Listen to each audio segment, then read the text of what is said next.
എൻ്റെ കളക്ഷനിലുള്ള 10 റാൻഡം മലയാളം ബുക്സാണ് ഇന്ന് സജസ്റ്റ് ചെയ്യുന്നത്. ആദ്യത്തെ പുസ്തകം മഞ്ഞ്.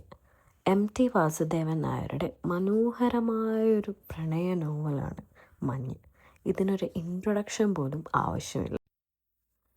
നമ്മുടെ അടുത്ത പുസ്തകം എച്ച്മിക്കുട്ടി എഴുതിയ ഇതെൻ്റെ രക്തമാണ് ഇതെൻ്റെ മാംസമാണ് എടുത്തുകൊള്ളുക എന്നതാണ്. ആത്മകഥാംശമുള്ള ഒരു പുസ്തകമാണിത്. ഈ പുസ്തകം വായിച്ച് ഒരുപാട് വിഗ്രഹങ്ങൾ ഉടഞ്ഞിട്ടുണ്ട്.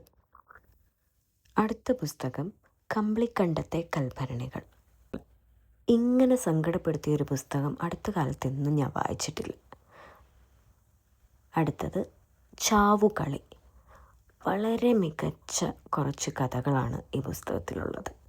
ഒരു ഫേവറേറ്റായ കഥാകാരനായി ഈ സന്തോഷ് കുമാർ മാറുകയും ചെയ്തു. അടുത്ത പുസ്തകം കല്യാശ്ശേരി തീസിസ്.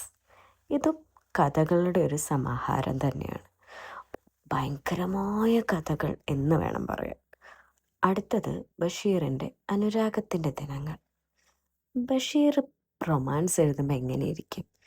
അതിന് വായിച്ച് തന്നെ നോക്കണം. മനോഹരമായൊരു പുസ്തകം. ലളിതമായ എഴുത്തിനാൽ സുന്ദരമാണ് ഈ പുസ്തകം. അടുത്തത് ബിനോയ് തോമസിൻ്റെ 2 പുസ്തകങ്ങളാണ്. മുള്ളരഞ്ഞാണവും അടിയോർ മിശിഹ എന്ന നോവലും. രണ്ടും കഥകളുടെ സമാഹാരമാണ്. ബിനോയ് തോമസിൻ്റെ പുസ്തകങ്ങൾ എൻ്റെ ഫേവറേറ്റാണ്. ഏത് കഥകൾ എടുത്തിട്ടുണ്ടെങ്കിലും അതിനൊരു ഫ്രഷ് ഫീൽ ഉണ്ടാവും. അടുത്തത് ആൽഫ.